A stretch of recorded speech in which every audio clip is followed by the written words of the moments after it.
Hey everyone, and thanks for tuning in. James here, just with a bit of a wrap up of sort of some general positions that we've got going on in the market.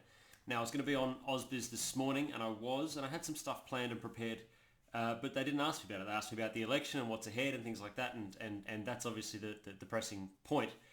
What I actually had prepared was a whole bunch of stuff on just assessing what it is that we're holding, why we're holding it. Always keep on reviewing your portfolio. Keep justifying.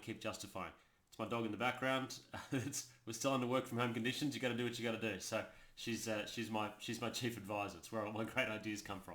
We can talk about pets later, but that's that. So the first idea that I have that's been in my portfolio since about March, April, after the cataclysmic correction that we had, 5G, and obviously 5G is a big deal.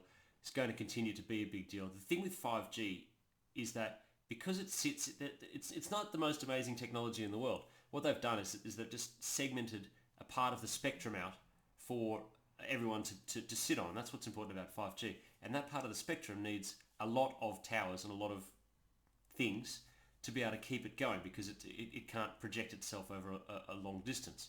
So that's the real basis of 5G. This being said, that we're now looking down the barrel of having to come out of a pandemic, which means that we need jobs, which means that infrastructure needs to be built. Now, we think of infrastructure in terms of roads and rails and bridges and dams and things like that. That's gas pipelines. That's great. That's old news. What you're going to do is, if you want to resurrect an economy, which people have to do, you can't just build a dam if you don't really need it. What we need is infrastructure for 5G, and this is across the entire world.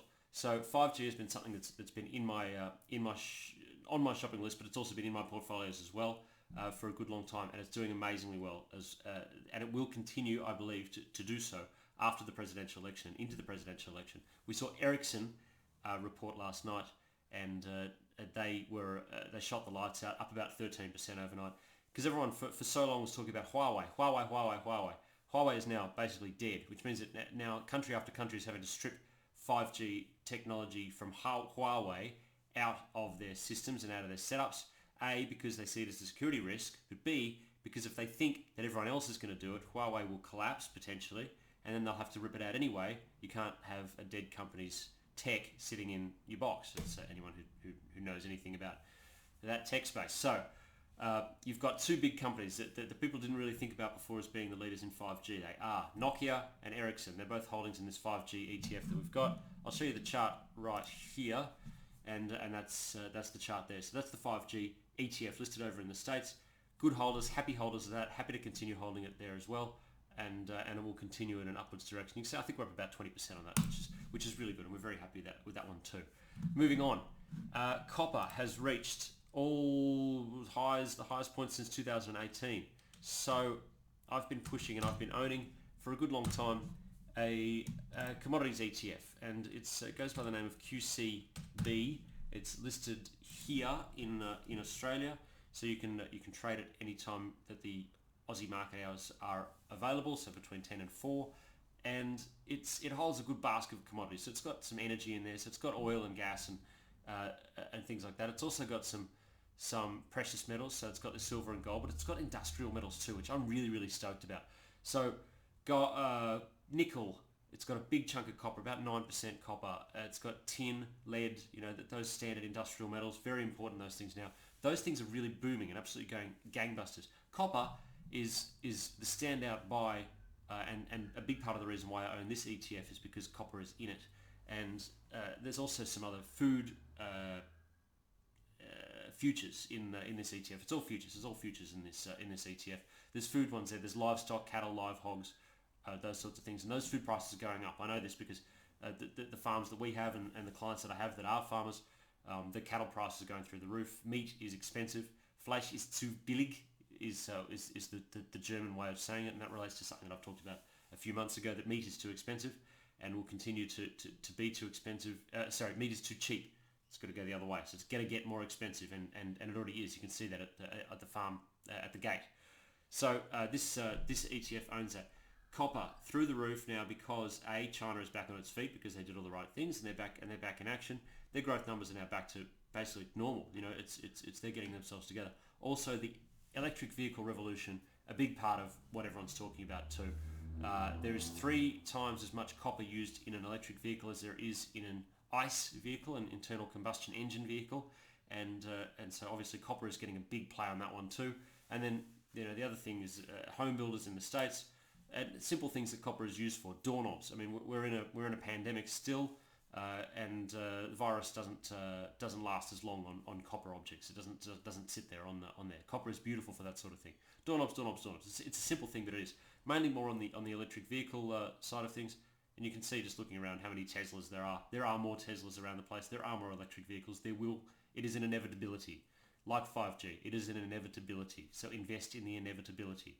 So copper is a great way of staying long the market without being involved in any downside risk from the presidential election, which is in a few days' time.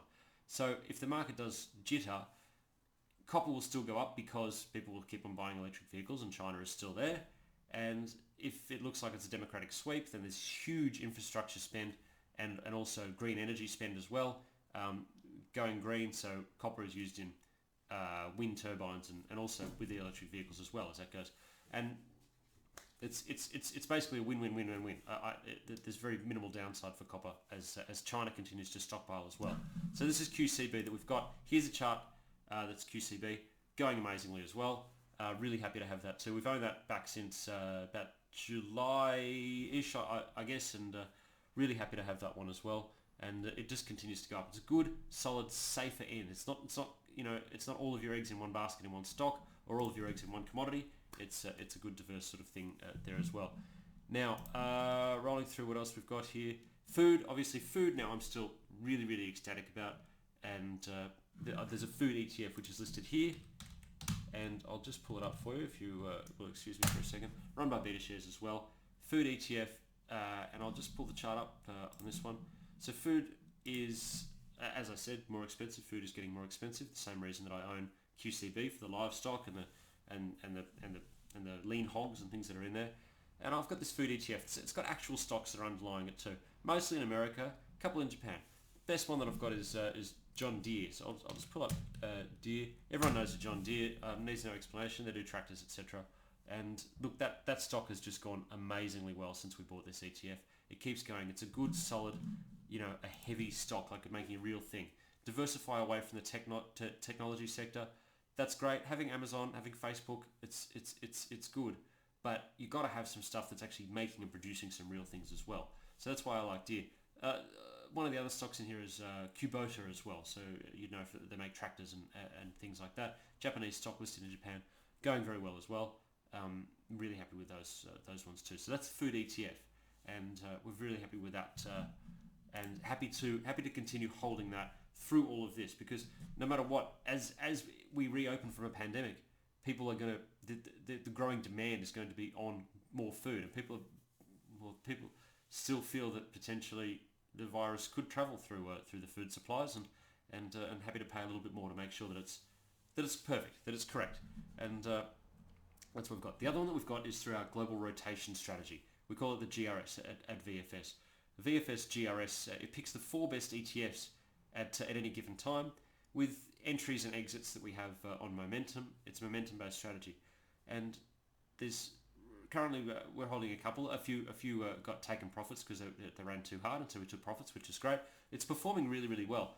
Robotics is one of the ETFs that we have in there. It's one of the themes. It's a thematic ETF is robotics, and I use the one from ETF Securities.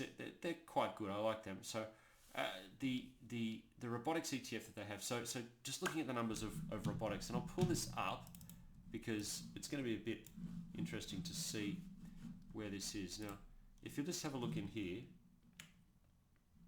you can see that this is the number of robots that's in use by type. And you can see the growth that's there, 2018, 19, 20, 21, 22. As that goes, and it's going to go up, it's going through the huge growth in robots, just in logistics, but also in public environment and cleaning, obviously. Cleaning, for obvious reasons as to why cleaning is going up. So that's robotics.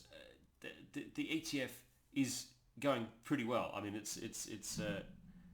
I'm not going to muck around here. It's actually going okay. So this is the Robo ETF that's listed here, and it's got a good assortment of stocks that's on it. one that I'm just happy to hold. Just really happy to hold this one. But obviously, robotics is one of those inevitabilities. It will continue to do so. Looking more at the robo side of things as to why it is. Let's look at some numbers on robotics. So U.S. goods imports contracted by 11% in the first 8 months of the year compared with the same period last year. But imports of industrial robots rose 5%. So robots importing is bucking the trend that is going on in the US. So in August, China registered 14% annual growth in the production of industrial robots. In the Eurozone, production, and this is a good thing, that in the Eurozone, so their production of special purpose machinery and lifting and handling equipment is outperforming as well. But also, people say, "Oh, robots are taking our jobs. Robots are taking our jobs." True enough in some regards, but in fact, we've seen that employment in computer programming is actually rising, whilst professional jobs are shrinking during this pandemic. Something to think about there, which it's just give that in mind. That for every robot, you need someone to build it and program it. You also need someone to clean it and maintain it and do that. So and code, coding is important. It's all of those things. So it's not necessarily about taking our jobs, but now in this particular pandemic time, the employers and companies and businesses are taking this opportunity to put in robots as much as they can. You know why? Robots can't get sick. That's very important, a very important point. So look, I hope there's a few ideas there. I'm happy to hold all of those for as long as is needed, and it's just a good way of just having some good, solid holdings. Always justify your positions. Never just take anything for granted, but some good solid holdings that I think have got the best chance of win-win no matter what goes on with the election, and also no matter what goes on with the globe as we reopen. And even if we don't reopen, some of these things should still do quite well. So that's it. Any questions, let me know. Don't forget, hit the subscribe button if it's available to you, and I'm happy to hear some any feedback as well. So good on you, and have yourselves a great evening.